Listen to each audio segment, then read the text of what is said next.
اور اگر ہم حضرت عمر فاروق رضی اللہ تعالیٰ عنہ کی بات کو کرتے چلے ان کے فضیلت کے بارے میں، تو اللہ کے نبی صلی اللہ علیہ وسلم نے کیا کہا تھا؟ آپ صلی اللہ علیہ وسلم نے اپنی زندگی میں کہا کہ آپ صلی اللہ علیہ وسلم نے حضرت عمر فاروق رضی اللہ تعالیٰ عنہ کے بارے میں کہا تھا کہ لو کان نبی بعدی لکان عمر، کہ میرے بعد اگر نبوت کا سلسلہ جاری و ساری ہوتا، میرے بعد اگر کوئی نبی بنایا جاتا، نبوت کا تاج اگر کسی کے سر سجایا جاتا تو کون ہوتے؟ حضرت عمر فاروق رضی اللہ تعالیٰ عنہ ہوتے۔ لیکن چونکہ نبوت کا سلسلہ اب بند ہو چکا ہے، نبوت کا سلسلہ اب ختم ہو چکا ہے، پھر اللہ کے نبی صلی اللہ علیہ وسلم نے ایک بات کہی جو صحیح بخاری کے اندر ہے کہ پچھلی امتوں میں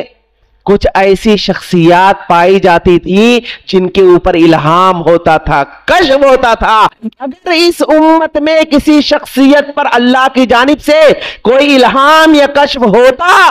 تو وہ عمر بن الخطاب رضی اللہ تعالیٰ عنہ ہوتے۔ اور ایک روایت کے اندر ہے کہ اگر کسی شخصیت کے اوپر الہام ہو رہا ہے تو عمر بن الخطاب رضی اللہ تعالیٰ عنہ ہے۔ یہ مقام ہے، یہ فضیلت ہے۔ اور ایسے ہی نہیں، آپ دیکھیے حضرت عمر فاروق رضی اللہ تعالی عنہ نے کتنی مرتبہ اللہ کے نبی صلی اللہ علیہ وسلم کے سامنے آئے اور مشورہ دیا، اور اللہ رب العالمین نے ان کے مشورے کی تائید میں قرآن کریم کی آیت کریمہ کا نزول کیا۔ اس سے بڑی بات کیا ہو سکتی ہے؟ عمر رضی اللہ تعالیٰ عنہ اللہ کے نبی صلی اللہ علیہ وسلم کو کوئی مشورہ دے رہے ہیں، کوئی رائے دے رہے ہیں، اور حضرت عمر فاروق رضی اللہ تعالیٰ عنہ حضرت عمر فاروق رضی اللہ تعالیٰ عنہ کی تائید اللہ رب العالمین کر رہا ہے۔ اور صرف تائید ہی نہیں بلکہ ان کے تائید میں قرآن کی آیتیں اتر رہی ہیں۔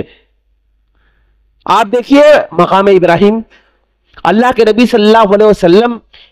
خانہ کعبہ میں جہاں کھڑے ہو کر کے نماز پڑھاتے تھے، مقام ابراہیم پر پہلے اللہ کے نبی صلی اللہ علیہ وسلم وہاں نہیں کھڑے ہوتے تھے۔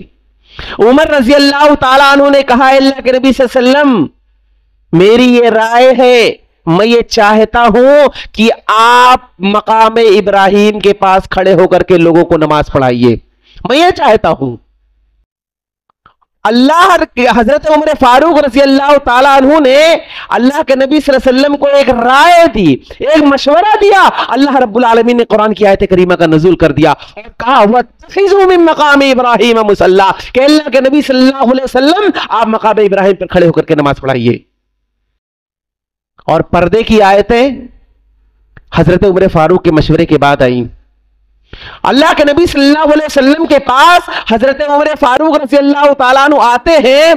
اور کہتے ہیں کہ اللہ کے نبی صلی اللہ علیہ وسلم میں یہ چاہتا ہوں کہ یہ عورتیں جو بلا حجاب چل رہی ہیں آپ کے پاس بھی مسئلہ پوچھنے کے لیے آ جاتی ہیں، تو میں یہ چاہتا ہوں، میری یہ رائے ہے کہ آپ انہیں پردے کا حکم دیجئے، یہ نقاب پہنے، حجاب پہنے، میری ایک رائے ہے۔ اس وقت پردے کا حکم نازل نہیں ہوا تھا۔ حضرت عمر فاروق رضی اللہ تعالی عنہ نے ایک رائے دی، ایک مشورہ دیا، اللہ رب العالمین نے حضرت عمر فاروق رضی اللہ تعالی عنہ کی اس رائے کا احترام کرتے ہوئے قرآن کریم کی آیت کریمہ کا نزول کر دیا۔ نازل ہوئی کہ اے نبی صلی اللہ علیہ وسلم آپ اپنی بیویوں سے کہہ دیجئے اور عورتوں سے کہہ دیجئے کہ یہ پردہ کریں۔ یہ آیت کریمہ حضرت عمر فاروق رضی اللہ تعالیٰ عنہ کے مشورے کے بعد آئی۔ اور جنگ بدر کے قیدیوں کا معاملہ، اسلام مسلمانوں اور کافروں کے درمیان جو جنگ ہوئی تھی، جنگ بدر میں اللہ رب العالمین نے مسلمانوں کو فتح عطا کیا، 70 کافر مارے گئے، 70 قیدی بن کر کے آئے۔ اب اللہ کے نبی صلی اللہ علیہ وسلم کو سمجھ میں نہیں آ رہا تھا کہ یہ جو قیدی بن کر آئے ہیں ان کے ساتھ کیا معاملہ کیا جائے، ان کو فدیہ لے کر کے چھوڑ دیا جائے یا انہیں قتل کر دیا جائے، آخر کیا معاملہ کیا جائے۔ اللہ کے نبی صلی اللہ علیہ وسلم نے حضرت ابو بکر سے مشورہ لیا، کہ ان کے ساتھ کیا کیا جائے۔ تو جو رائے اللہ کے نبی صلی اللہ علیہ وسلم کی تھی وہی رائے حضرت ابو بکر کی بھی تھی، کہ اللہ کے نبی صلی اللہ علیہ وسلم آپ میری بھی رائے یہی ہے کہ فدیہ لے کر کے انہیں چھوڑ دیا جائے۔ لیکن جب حضرت عمر فاروق رضی اللہ تعالیٰ عنہ کی باری آئی، ان سے جب مشورہ لیا گیا کہ ان قیدیوں کے ساتھ کیا کیا جائے، تو ان کا الگ مشورہ تھا، دوسری رائے تھی۔ جو اللہ کے نبی صلی اللہ علیہ وسلم اور حضرت ابو بکر سے میل نہیں کھا رہی تھی، ان کی دوسری رائے تھی، لیکن اللہ کے نبی صلی اللہ علیہ وسلم نے حضرت عمر فاروق رضی اللہ تعالیٰ عنہ کے مشورے پر نہ عمل کر کے حضرت ابو بکر صدیق رضی اللہ تعالیٰ عنہ کے مشورے پر عمل کیا، تو اللہ رب العالمین نے اس موقع پر جب مسلمانوں اور کافروں کے درمیان دوسری جنگ ہوئی اور اس میں مسلمانوں کی شکست ہوئی، تو اس موقع پر جب کافر مسلمان اللہ رب العالمین سے شکوہ کرنے لگے تو اللہ رب العالمین نے حضرت عمر فاروق رضی اللہ تعالیٰ عنہ کی تائید میں یہ آیت کریمہ کا نزول کیا، کہا وَلَمَّا أَصَابَتْكُم مُّصِيبَةٌ قَدْ أَصَبْتُم مِّثْلَيْهَا قُلْتُمْ أَنَّ هَٰذَا قُلْ مِنْ عِندِ أَنفُسِكُمْ۔ گویا کہ اس آیت کریمہ میں اللہ نے یہ پیغام دیا، اللہ کے نبی صلی اللہ علیہ وسلم پر یہ آیت کریمہ اتری کہ اگر حضرت عمر فاروق رضی اللہ تعالی عنہ کا مشورہ آپ بدر میں مان لیے ہوتے تو غزوہ احد میں یہ نوبت ہی نہیں آتی۔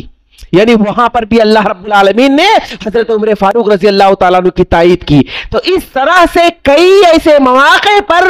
اللہ رب العالمین حضرت عمر فاروق رضی اللہ تعالیٰ عنہ کے رائے کی، ان کے مشورے کی تائید کر رہا تھا اور قرآن کریم کی آیت کریمہ کا نزول کر رہا تھا۔ اب آپ سوچیں کہ کتنا بڑا مقام و مرتبہ حضرت عمر فاروق کا، ان کی فضیلت کے لیے کافی ہے۔ یہ بات ہمیں ذہن نشین کر لینا چاہیے، اور پھر وہ لوگ جو صحابہ کرام رضی اللہ تعالی عنہم مجمعین پر طنز و تان کے تیر چلاتے ہیں انہیں جواب دینا چاہیے، اور یہ سوچنا چاہیے اور ان سے یہ کہنا چاہیے، یہ مقام و مرتبہ ان کے سامنے بیان کرنے کی ضرورت ہے۔